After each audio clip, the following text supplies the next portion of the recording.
Bismillahirrahmanirrahim. Assalamualaikum warahmatullahi wabarakatuh. Apa kabar teman-teman mahasiswa? Semoga dalam keadaan sehat walafiat ya, dan terus semangat untuk belajar. Oke, kita mulai saja perkuliahan kita pada kesempatan kali ini. Masuk ke bab merumuskan ide. Sebelum memulai, mari kita bersama-sama baca basmalah. Bismillahirrahmanirrahim. Sebelumnya kita sudah belajar ya mengenai macam-macam karya ilmiah beserta dengan ciri-ciri, karakteristiknya, kemudian perbedaan dari beberapa jenisnya. Nah, kalau di SAP setelah itu adalah literatur review ya. Akan tetapi saya dahulukan bab merumuskan ide. Baru setelah itu literatur review. Oke, langsung saja.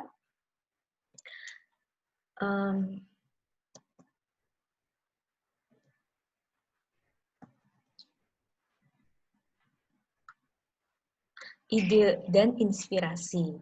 Apa itu bedanya antara ide dan inspirasi? Nah, mungkin teman-teman berpikir nih, apa nih bedanya ya? Mirip-mirip ya ide dan inspirasi ini. Nah, ternyata perbedaannya adalah ide itu adalah suatu gagasan atau rancangan yang tersusun dalam pikiran.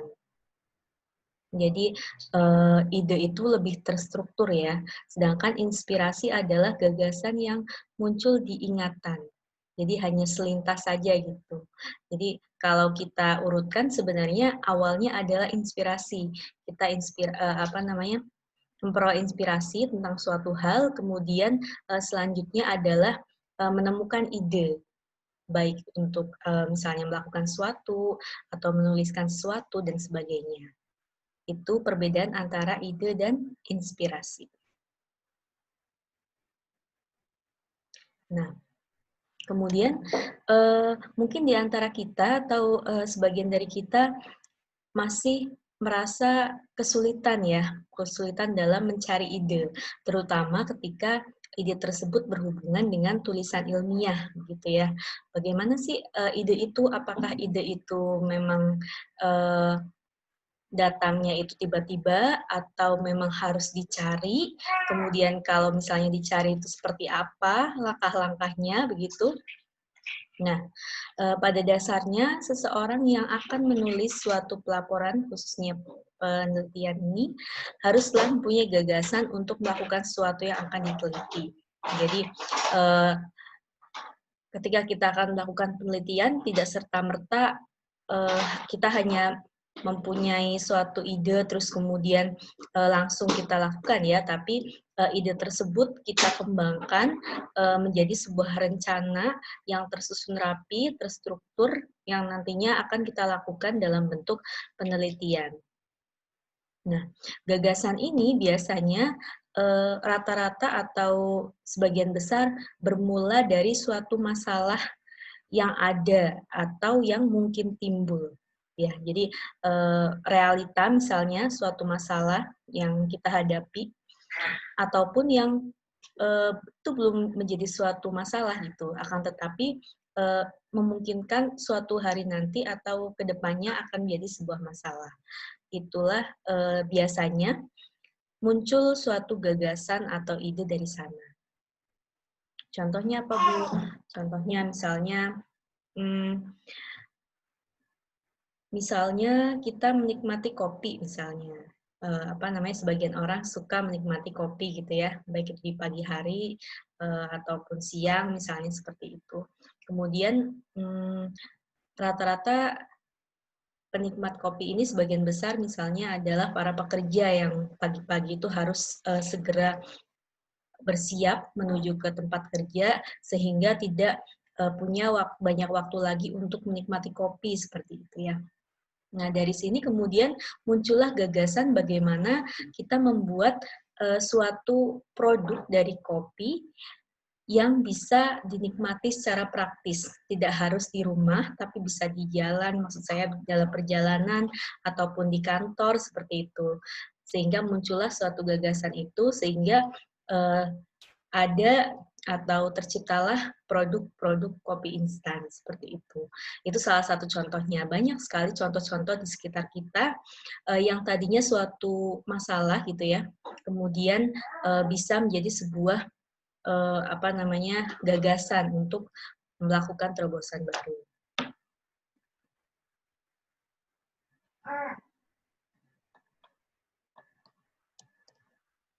Oke.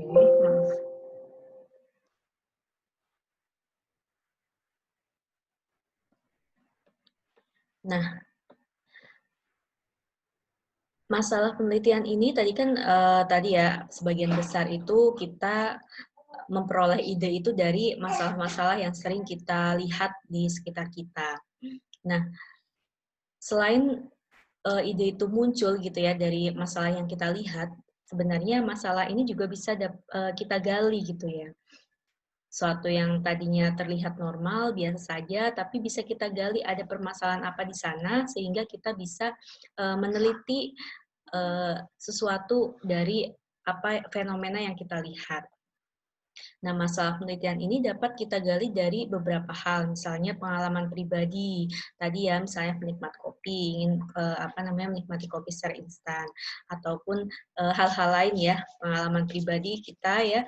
Kan kita suka nih berada dalam suatu kondisi, kemudian berandai-andai, coba ada ini, coba ada ini. Nah, itu sebenarnya adalah suatu masalah yang bisa dijadikan topik gitu ya, topik untuk diteliti. Bisa juga masalah itu kita dapatkan dari melihat hasil penelitian sebelumnya. Itu jadi pergi ke perpustakaan atau mungkin sekarang mencari jurnal-jurnal misalnya di internet. Nah, kita lihat di topik A misalnya seperti itu, apa saja yang sudah diteliti. Nah, dari hasil-hasil penelitian itu, kemudian apa nih yang belum diteliti gitu. Terus kemudian kekurangannya apa dari apa yang sudah diteliti.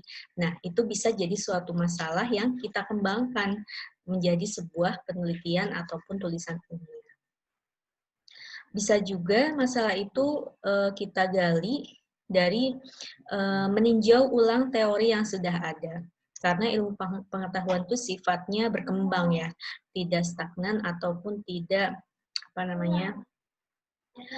tidak saklek gitu ya. Ketika diteliti, ketika gali, kemudian ada sesuatu yang baru, maka bisa berkembang.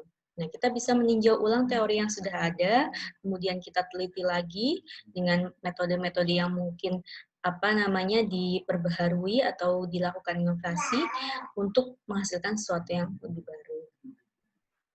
Atau juga tadi melalui analisis situasi di mana masalah itu muncul. Tadi ya, fenomena-fenomena yang kita lihat di sekitar kita.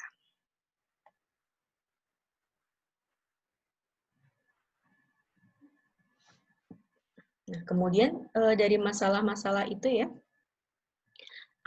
masalah seperti apa yang akan kita pilih menjadi sebuah topik ataupun ide penelitian. Nah, di sini kita bisa melihat suatu keunikan atau mana nih yang paling menarik untuk diteliti. Gitu. Biasanya dilakukan dengan melis dulu nih, di-list dulu kira-kira apa permasalahan-permasalahan yang kita lihat gitu ya dari beberapa sumber tadi yang bisa kita gali. Kemudian dari sana kita lihat mana yang paling menarik untuk diteliti. Sehingga masalah-masalah tersebut ya ataupun gagasan atau ide yang sudah kita punya itu bukan hanya kumpulan gagasan atau ide, tapi menjadi sebuah konsep yang nyata sehingga kita bisa aplikasikan atau kita bisa lanjutkan untuk tahap penelitian maupun penulisan ilmiah.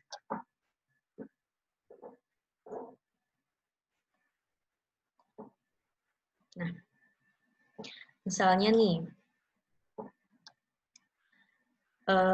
ini contoh tadi ya selain kopi tadi, misalnya dulu nih sempat ngetren ini ya produk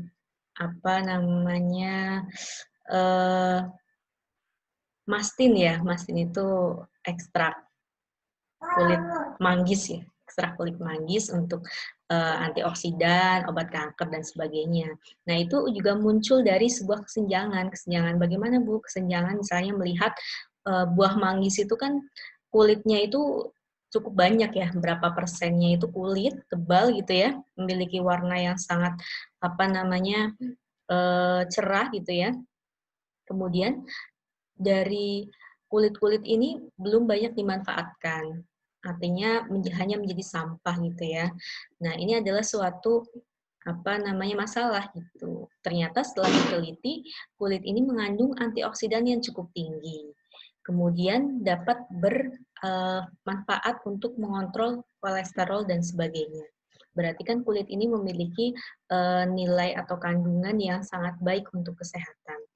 Ini kan kesenjangan ya, ada banyak gitu, kemudian sebenarnya memiliki nilai manfaat yang cukup tinggi. Maka muncullah ide untuk dikembangkan kulit manggis ini menjadi suatu produk yang praktis untuk dinikmati dan banyak dibutuhkan oleh masyarakat. Seperti itu. Nah, masalah-masalah tadi yang kita kumpulkan gitu ya, kemudian kita pilih untuk nantinya akan dilanjutkan menjadi sebuah penelitian dan tulisan ilmiah. Nah, masalah yang kita pilih itu harus mempertimbangkan beberapa hal. Antara lain, masalah penelitian yang dipilih harus berguna dan untuk diungkapkan. Gitu. Jadi banyak sekali masalah, tapi pilihlah yang paling berguna ketika akan kita teliti dan kita bahas. Ya. Kemudian, masalah yang dipilih harus relevan dengan kemampuan atau keahlian peneliti. Misalnya masalah yang kita hadapi tentang bidang komunikasi misalnya seperti itu. Itu kan bukan bidang kita ya, sehingga itu tidak relevan untuk kita teliti atau untuk kita tulis sebagai tulisan ilmiah. Tapi ketika permasalahannya tadi seputar kulit buah misalnya yang cukup banyak, kemudian memiliki kandungan antioksidan, itu kan masih skupnya masih bidang pangan, sehingga itu cukup relevan dengan keahlian kita. Selanjutnya adalah masalah penelitian ini harus menarik perhatian untuk diungkapkan. Tadi ya, memiliki suatu manfaat sehingga menarik untuk ketika nanti hasilnya itu ada. Selanjutnya, masalah penelitian sedapat mungkin menghasilkan sesuatu yang baru, sehingga bukan sesuatu yang sudah diteliti, ya. Tapi harus ada kebaruan di sana yang belum pernah diungkapkan oleh peneliti sebelumnya. Masalah penelitian harus dipilih yang dapat dihimpun datanya secara lengkap dan objektif. Ketika misalnya ada masalah yang sudah memenuhi beberapa poin di atas, tapi ternyata susah dicari datanya gitu ya secara objektif, maka tidak bisa atau tidak disarankan untuk dipilih.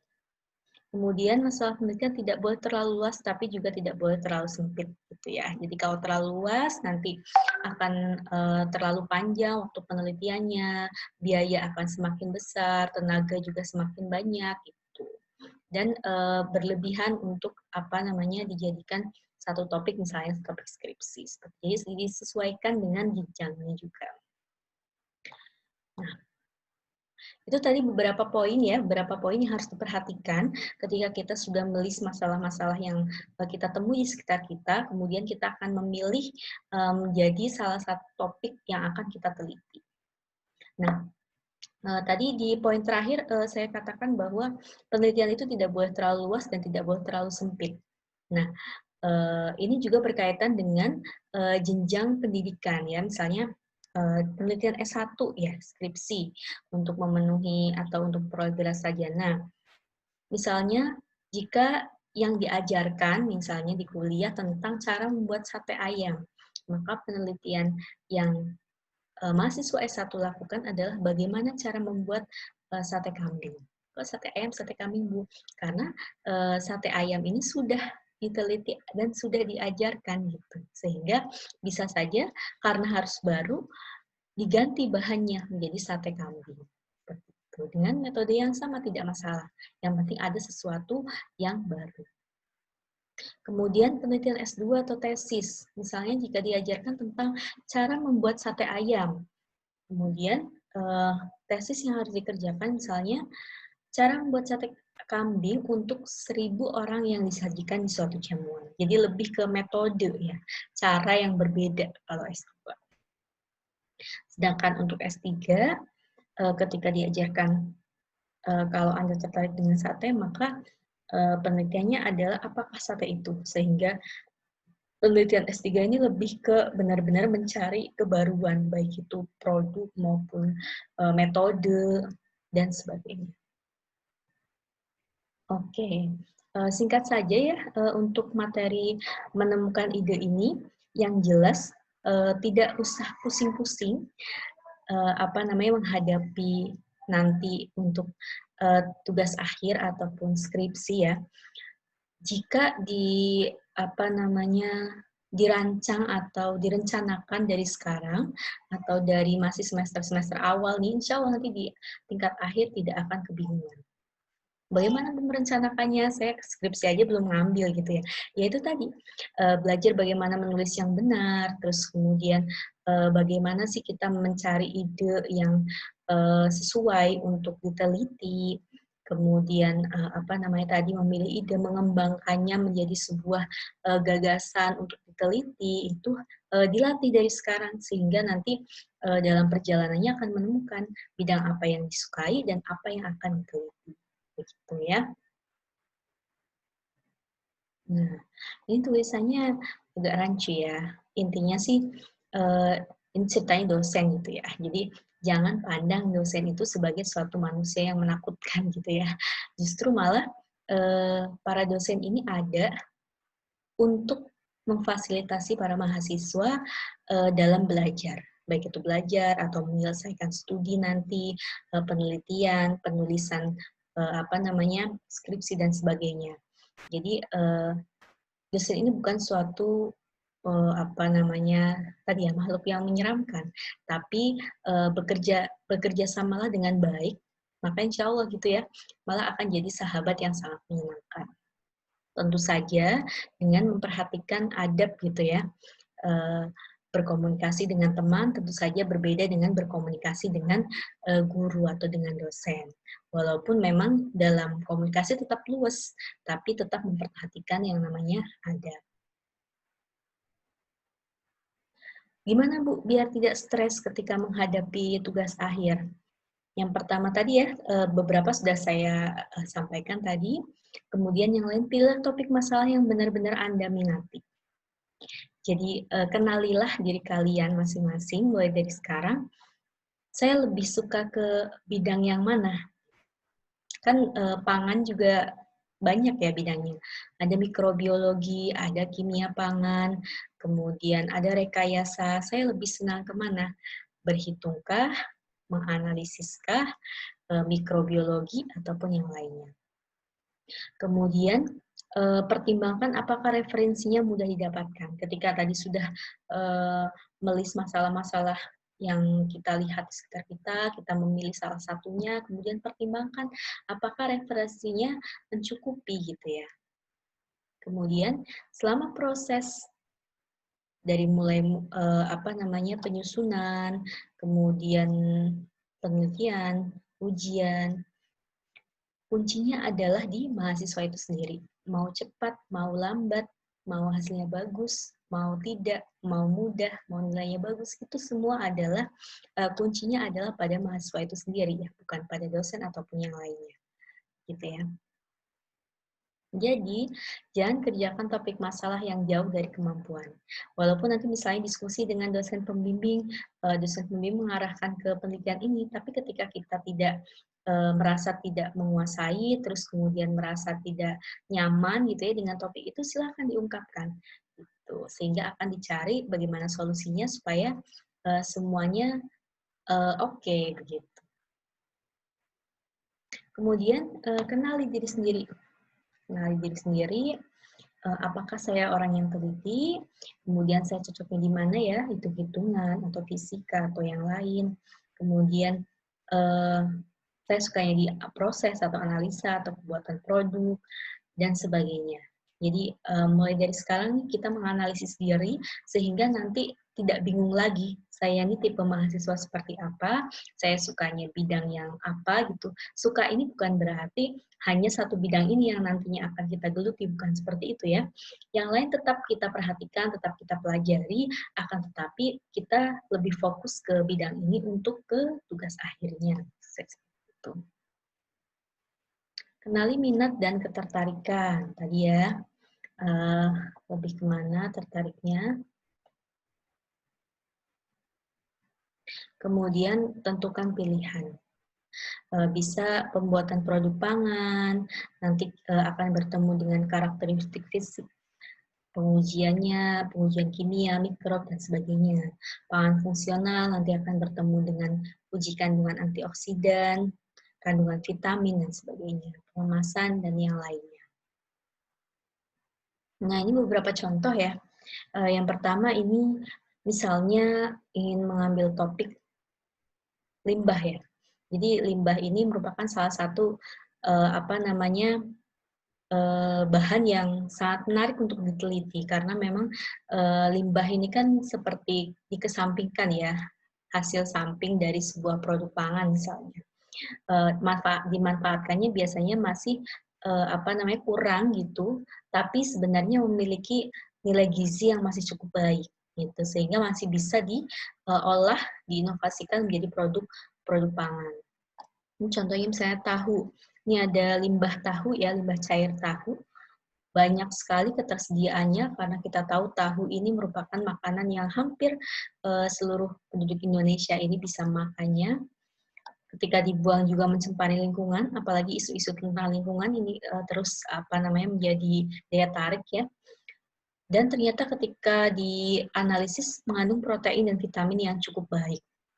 Nah, oleh karena itu muncullah ide untuk menjadikan limbah tahu ini menjadi nata de soya.